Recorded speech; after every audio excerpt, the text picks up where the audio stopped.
Buenas tardes, bienvenidos a Comentando. Este es el tercer programa dedicado a José Martí en el aniversario 170 de su nacimiento. En el día de hoy abordaremos otra faceta del apóstol, el periodismo. Más de la mitad de la obra de José Martí se compone de artículos, crónicas, comentarios, críticas, editoriales, sueltos. Martí fue periodista debido a su vocación de escritor y por necesidades políticas.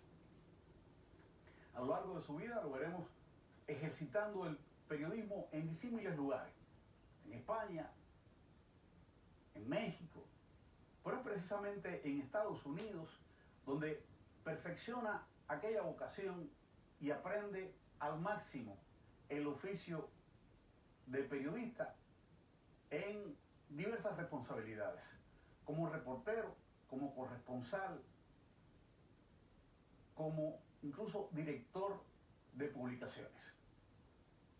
Para hablar del Martí periodista me acompaña Arnaldo Miguel Fernández, abogado y también periodista, una maestría en periodismo, quien nos ayudará a comprender la importancia y el legado de José Martí en esta esfera de la actividad intelectual. Arnaldo Miguel, buenas tardes, bienvenido a Comentando. Buenas tardes, Emilio, gracias por invitarme a tu programa. Hacía tiempo que no venías por acá, ¿no? Sí, no recuerdo, pero creo que en octubre fue la última vez. Te habíamos echado en falta. Wow, no worry. Oye, empecemos por esto. Bueno, Martí se conoce que fue muy crítico con la sociedad norteamericana y sobre todo con el afán expansionista de Estados Unidos en su tiempo. Sin embargo, era muy elogioso en torno a tres cuestiones fundamentales que había conocido en Estados Unidos. Una de ellas era el pluripartidismo, la segunda era la ley electoral, el derecho al voto, y por último, la libertad de expresión y de prensa. Quiero que me explique cuál es la visión que tenía José Martí de la libertad de prensa y de expresión. La libertad de prensa y expresión para José Martí, que estaba desarrollando su etapa más floreciente del periodismo en Nueva York, deriva de las libertades que estaban consagradas en la Constitución de los Estados Unidos. José Martí, acabado de llegar a Nueva York, escribió en inglés para el periódico The Hour un artículo titulado Impresiones en América.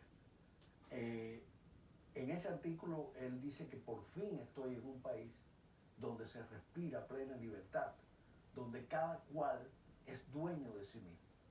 A partir de ahí, y no es un elogio infundado, pero tampoco acrítico, él dice también que Estados Unidos, por tener el goce de todas las libertades, tiene también la desgracia o la miseria de todos los vicios. Claro. Y de ahí se deriva entonces su concepción de la libertad de expresión y prensa como derivada de esa libertad fundamental que es el cimiento de la nación americana. Y quizás su visión sobre la libertad de prensa se resume en su noción acerca de qué debe ser un buen periódico. Y según un buen periódico debe ser aquel que publica lo que le interesa a la gente, lo que la gente necesita saber. Y ahí no pone restricciones, ¿no? Incluso tiene una expresión de que todos encuentren en el periódico lo que necesitan saber o que les gusta leer. Y de ahí entonces hay una concepción, digamos, general acerca de la libertad de expresión de prensa, que no es otra cosa que una derivación de la primera enmienda de la Constitución de los Estados Unidos. Sí, hay una frase de Martí en torno a la libertad de prensa que dice: es de hombres el respeto al adversario, es decir, el respetar la opinión ajena. Sí, por supuesto. ¿Qué me dices al respecto? Ese es lo que algo que se ha perdido en estos tiempos, y es una derivación, como te dije, de la primera enmienda. si el gobierno no se puede meter ni restringir tus opiniones políticas, entonces los adversarios a que se está refiriendo son precisamente eso. Entonces nadie puede hacerlo y cada cual puede tener la opinión política que le dé la gana y expresarla en el medio que pueda. Y eso, como hemos visto en el periodismo norteamericano actual, se está perdiendo. Totalmente. Hay unas ideas que expresa Martí en el prólogo, el poema del Niágara del venezolano Juan Antonio Pérez Bonalde. Allí en ese prólogo, en este prólogo llama la atención que él habla de tantas cosas y de lo que menos habla es del poema del Niágara. Pero ahí se resume toda la estética martiana. Y entre otras cosas habla del género periodístico y dice que es el de los más apropiados para la era de transformación que se está viviendo en esos momentos. Y dice, el genio va pasando de individual a colectivo. Es decir, que él considera que para aquellos tiempos, más que, digamos, otros géneros, por ejemplo, de la literatura, la propia poesía o la propia la narrativa, el periodismo es el más apropiado para aquellos tiempos. ¿Cuál es la valoración que él hace en torno a esta problemática? Bueno, de esas transformaciones sociales que él está hablando es el tránsito mismo del periodismo desde una posición ideológica bien centrada en la bandería que se está representando a la necesidad de dar información. Porque hay transformaciones sociales que afianzan los primeros destellos de lo que se denomina opinión pública. Sobre todo porque estamos en una etapa en que una de las transformaciones es que muchas más personas tienen acceso a un determinado grado de instrucción, claro, que les permite entonces no solamente leer el periódico, sino analizar, hacer tertulias con eso, discutir, escribir a los editores. Y entonces es una formación que eso está estudiado por Jürgen Habermas, el filósofo de la comunicación alemán, como el surgimiento y el afianzamiento de la opinión pública por la irrupción de un segmento mucho más amplio de la población con determinada cultura, incluso avidez por esa cultura. Y en el medio estadounidense, centrado en la primera enmienda con la libertad de prensa y expresión y otras libertades, pues entonces ese caldo de cultivo florece. A este respecto yo creo que también la dinámica de la propia de la sociedad, las cosas se van agolpando, ¿no? Los procesos sociales son cada vez más recortados en el tiempo, las cosas van evolucionando al compás de la propia evolución tecnológica, ¿no? Un día se inventa este tipo de imprenta y otro día tenemos una imprenta mucho mejor. Lo que estaba ocurriendo en tiempos de Martí eran transformaciones aceleradas. Entonces, como hay transformaciones aceleradas, no es el momento para escribir un tratado acerca de eso, ¿no? Entonces el periodismo siempre ha sido ¿cómo decirte? El secundario, el secundero del reloj de la historia. Entonces no hay que esperar a que pasen años para reflexionar sobre eso y escribir un tratado o cualquier otro tipo de obra, sino que hay que dar las cosas inmediatamente y darle a la gente la interpretación razonada de lo que está pasando. Y eso es la misión del periodismo. Vale aclarar que estamos hablando de un periodismo muy diferente del periodismo que estamos conociendo en los últimos, qué sé yo, 30, 40 años, ¿no? Es decir, está surgiendo un nuevo periodismo, un periodismo diferente en aquellos momentos, y es que Martí llega precisamente a Estados Unidos en un momento de transformación socioeconómica, pero también en la parte periodística.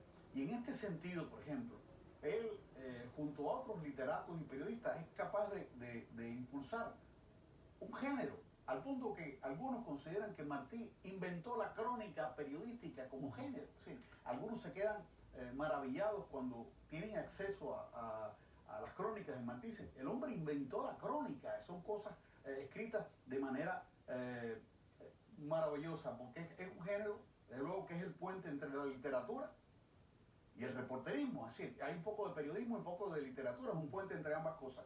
Y yo me pregunto, este es un tipo de crónica muy diferente. Hemos hablado antes del programa de que son crónicas extensas. Tú me decías, hablabas de la impulsividad de Martí, etcétera. Pudiéramos agregar la belleza, la belleza que tienen esas descripciones que hace Martí.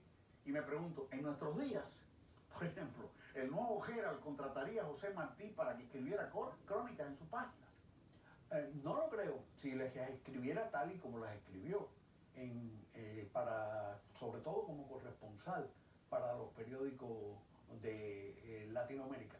Pero lo que sí es cierto que con esta crónica, Martí ya está anticipando algo que después se conoció en el desarrollo del periodismo norteamericano como el periodismo de interpretación. El periodismo que está entre los hechos, periodismo puramente informativo, y las opiniones que se supone que sean razonadas. Hay una tercera vía, que es la interpretación de esos hechos de una forma lógica y con orientación a la audiencia. Y entonces Martí siempre estaba preocupado porque el lenguaje periodístico se adaptara a las audiencias.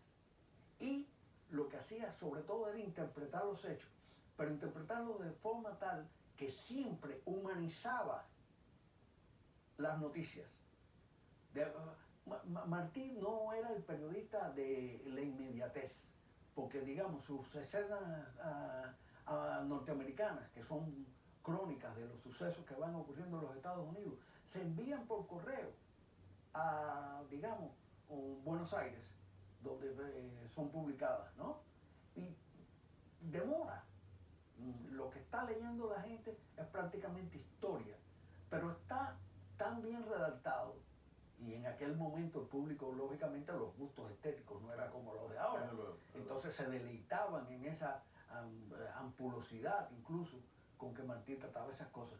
Pero interpretaba los hechos, daba una interpretación de los hechos que no es la interpretación disparatada que podemos encontrar nosotros en el periodismo actual de algunas cosas, ¿no? Sino que mantenía cierta cordura, ¿no? Y sentido común, y por eso llegaba la gente. Ahí está, incluso en las crónicas estas que eran para niños, y para niños y niñas, decía él en el prólogo, de la Edad de Oro, ¿no? Sí. Que son cuestiones que a la gente les interesaría saber, pero también les gustaría leer, ¿no? Y hay una anécdota al respecto que yo creo que es muy ilustrativa con esto. En Prensa Latina se editó un folleto en inglés, estoy hablando de los años 90, entre el año 94 y el año 98. Prensa Latina es... Prensa Latina, la agencia de noticias latinoamericana basada en La Habana, sí, ¿no? Ellos hicieron un folleto de la Edad de Oro en inglés, ¿no? Y lo circularon, los enviaron a sus corresponsalías, por todo lo que tienen corresponsalías en diversas partes del mundo. Y entonces un día llegó a Prensa Latina, a la redacción de Prensa Latina, una carta de Alberta, en Canadá, de una profesora de la enseñanza media, pidiendo que la pusieran en contacto con José Martí, porque era tan extraordinario lo que ella había leído en el folleto La Edad de Oro, que lo estaba usando para educar a sus alumnos allá. Entonces esto es una mujer, lógicamente, que está fuera del conocimiento, o sea, José Martí para ella era alguien con quien ella podía contactar, ya estamos hablando de 1990. Pero lo valioso que tiene esta anécdota es que ella no se guía por la personalidad, sino por lo que está escrito, claro. Y entonces ese valor que tiene la crónica de Martí, que es sobre la base de ciertos hechos, dar una interpretación razonada, pero además hacerlo con un lenguaje elegante, es lo que perfecciona ya el género. Claro. Y es uno de los antecedentes del periodismo interpretativo. Claro. Es decir, del periodismo tal que el reportero es capaz de exponer los hechos y dar cierta orientación y dar cierto contenido de humanidad, ¿no? Es decir, de agarre a la vida cotidiana del hombre común, sin que se pueda precisar a partir de la lectura cuál es su posición política, en qué bando está militando, qué intereses está representando. Claro. Y eso es una de las claves del periodismo de Martí, que lo puede, sirve, diría yo, no solo como, bueno, el creador o el padre, creador de la crónica. Yo no tendría que ver si hay un abuelo de la crónica, pero sí es uno de los antecedentes de lo que después en el periodismo ya del siglo XX en los Estados Unidos se denominó periodismo interpretativo. Claro. No, sin duda el aporte de Martí a la crónica como género, ese puente entre la información y la literatura, fue esencial. No solamente fue el único, sino encontramos también crónicas, por ejemplo, de Rubén Darío, bellísimas y sí, que es otro de los pioneros. Claro, dentro del modernismo. Se habla incluso del modernismo, la importancia del modernismo o del conocimiento del modernismo en la literatura es por la prosa y no tanto por la poesía. Y lo que me decía de si le publicarían sus crónicas en el Nuevo Gerard, quizás podría ser mutatis mutandi en el tiempo, pero también lo hubieron despedido. Ah, no, claro. Porque eso mismo le pasó a él en Caracas con Fausto Teodoro de Aldi, que era el director de La Opinión Nacional. Tuvo discrepancias con él y no había pasado todavía un año de que estaba colaborando allí y se fue por discrepancias con el director. Bueno, hay varias anécdotas en ese sentido. Primero vamos a ver unas imágenes donde aparecen publicaciones en las que intervino Martí, el economista americano. Hay otra más acerca de la América. Y aquí vemos carátulas de libros sobre crónicas de Martí que se han publicado en los últimos tiempos. Sí, la crónica de Martí, que tiene un valor extraordinario dentro de todo el género periodístico. No, hablando de las discrepancias de Martí y su relación. Bueno, él, allí mismo en Venezuela, cuando él estaba publicando la revista venezolana de la presidencia, le piden que incorpore como una loa, un trabajo de alabanza al presidente. Él se niega y días después le dice que tiene que abandonar el país. Y lo mismo le pasó con la Edad de Oro, ¿no? Que le imponen establecer allí algún concepto de la Iglesia Católica y él no cree que los niños deban recibir, por lo menos en la forma en que se lo estaban planteando, y ahí terminó el proyecto. Quisiera retomar el tema de Martí en ese periodo de 1880 a 1895, en que radica en Estados Unidos. Digamos que él, por así decirlo, aprende la profesión periodística en Estados Unidos, porque hizo de todo y tuvo un entrenamiento formidable a diario, se ganaba la vida haciendo esto, trabajaba mucho y tuvo mucho éxito. Sin embargo, el propio Martí reconoce que en el periodismo de ese tiempo que él vive aquí, hay muy buenas cosas. Se habla de que Martí era un lector voraz de periódicos y de revistas, ¿no? Y que él comprendía perfectamente que se estaban haciendo buenas cosas en Estados Unidos y también otras que eran nefastas. Háblame eso. Bueno, él llega en Nueva York en 1880. Desde allí colaboró y escribió para más de 20 periódicos. Está en ese tránsito que ya examinamos del periodismo ideológico al, digamos, nuevo periodismo, el periodismo moderno de fines del siglo XIX, que después sigue hasta el XX. Él tiene mucho sentido de incluir en sus artículos periodísticos o la visión del hombre de la calle. Es decir, está escribiendo para el gran público, Sí. para que lo entienda la mayor audiencia posible y logra el equilibrio que hay entre lo que la gente necesita saber, que es la información, y lo que a la gente le gustaría saber, y ahí tiene que ver la elaboración misma del lenguaje. Y él incluso tiene referencias de que el lenguaje tiene que adaptarse a la audiencia. Y esos son principios que él advierte en el periodismo estadounidense, pero advierte también algo que ahora tiene en el periodismo moderno su expresión más exagerada, que es la inclinación hacia las banderías.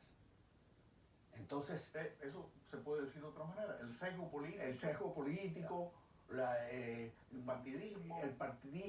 el partidismo ciego, la propaganda en vez del periodismo, ¿no? Que finalmente él también fue un propagandista, sobre todo en el periódico Patria. Pero en ese ambiente es que él va perfilando la profesión. Claro. Porque entonces siempre va, el doble filo del periodismo siempre va a ser ese. Tienes una serie de acontecimientos o que el editor del periódico, o el director o el propio periodista consideran que sean relevantes, de que los demás se enteren de eso. Pero tienen también los manejos de los intereses. Entonces, Martí pudo percibir bien, y entonces por un lado, el ejercicio mismo de la profesión, y por el otro lado, el marcado carácter empresarial que tiene una empresa periodística, y en estos casos una empresa mediática. Y es algo con que se está lidiando, pero al menos Martí lidió con criticó esa inclinación hacia los intereses como resultado del carácter empresarial del periódico, pero ejerció a su vez el periodismo con cierto grado de decencia, que es el que no se nota ahora. Ahora es un partidismo ciego y abierto por cualquier opinión en contra de los hechos comprobados, por decirlo de alguna forma. Vamos a traer un poco la conversación a la actualidad, bueno, la última actualidad. En Cuba, durante muchos años, posiblemente desde el año 61, se ha impuesto como mandato de obediencia para los periodistas cubanos esta frase de Martí. Tiene tanto el periodista de soldado, bueno, y esto se entiende como soldado de las ideas que impone ese gobierno, soldado de la revolución, soldado de la batalla de ideas. Bueno, en realidad esta frase está tomada de un trabajo de Martí, el Monumento a la Prensa, publicado en julio de 1887. Tú has tenido acceso a esta crónica de Martí. ¿Qué me puedes decir al respecto? Bueno, esa crónica está enviada a Buenos Aires desde Nueva York, porque Martí asiste a una ceremonia de una fundación, la Fundación de los Reporteros de Nueva York, en el cementerio era Cypress Hill, donde hay un lote de esa fraternidad profesional para aquellos periodistas que eran enterrados allí porque no tenían recursos. Eran, por decirlo de algún modo, que es como se conoce en español, los pobres de solemnidad. No tiene que ver nada con la obediencia de vida a un partido o a determinada ideología. Tiene que ver sencillamente con la falta de fondos para un entierro o que otros sí podían tener. Y entonces esa fraternidad pues creó un fondo para que los periodistas que carecían de fondos para esos entierros de carácter privado pues fueran enterrados allí en ese está lote. hablando de la muerte en la crónica. Sí, te voy a decir la foto, la cita. Nos quedan 4 minutos. Acá no se teme mucho a la muerte. El periodista sobre todo parece venirla a ver sin miedo. Tiene tanto el periodista de soldado. Está hablando simplemente que el soldado no tiene miedo a la muerte. Claro. Y nada más. No es que el periodista sea un soldado de determinado bando. De determinado periódico, ¿no? Ajá. Para nada. Claro. Sí, una burda tergiversación de las cosas. ¿Qué es lo que siempre pasa con Martí? Bueno, por todas partes. O sea, todas partes. Ya en los minutos finales quisiera una reflexión tuya al respecto. Estos tiempos son difíciles para la prensa. Yo diría que son tiempos luctuosos para la prensa. particular en Estados Unidos, aunque no es el único país donde la prensa está en crisis, o como dicen algunos, que se han atrevido más, que la prensa tal y como la conocimos en el siglo XX ha muerto. Ha muerto. Bien. Sí. ¿Tú crees que deja José Martí algún legado que pudiéramos incorporar a las pocas expresiones libres, independientes que que existen en el mundo en la actualidad? Si deja algún legado, es el legado de la instrucción a través de su lectura. Es decir, los periodistas de hoy pueden leer a José Martí para ver cómo se escribe bien, cómo se escribe dando sentido a lo que se está diciendo, expresando las ideas de forma tal que sean inteligibles y en un lenguaje decoroso. Lo que no es legado de José Martí son las frases que se van cogiendo a conveniencia para decir Martí dijo esto y justificar determinada posición, que es lo que se hace en todos los bandos. Lo mismo de los martianos afiliados al régimen cubano, por ejemplo, que los martianos afiliados al exilio. Cada cual hace de Martí un tambor. Y entonces de ahí que no haya legado en ese sentido. Pero sí es legado que los periodistas, como deben escribir bien, tienen que leer a los mejores. Y entre ellos, a José Martí. Claro, eso sería algo bien importante que se remarcara al respecto. Bueno, en la misma medida, por ejemplo, Guillermo Cabrera Infante dice que Martí permanecerá, Martí seguirá teniendo vigencia y seguirá teniendo vigencia, según él, por su escritura. Claro, por supuesto. Por su escritura. Martí políticamente estaba montado en una nube, la de la república con todos y para el bien de todos. No hay república con todos, ni para el bien de todos. Siempre en una república hay un bando que gana y hay un bando que pierde. Por otra parte, los tiempos de Martí no son los tiempos actuales. Es decir, las circunstancias han cambiado totalmente. Es decir, que desde el punto de vista político, bueno, no puede aplicar ni siquiera en las cosas que pudo tener razón, para no hablarte de aquellas en que se equivocó. Es que no se puede traer de ese tiempo para acá y simplemente despachar el asunto con una cita. Seguro que sí. Bueno, yo espero que los televidentes hayan disfrutado del programa, igual que yo, esta conversación con Arnaldo Miguel Fernández. Te agradezco muchísimo tu participación. Espero que los televidentes también lo hayan visto como yo, y solo me resta exhortarlos a que nos sintonicen el próximo domingo en nuestro programa de Comentando. Hasta pronto.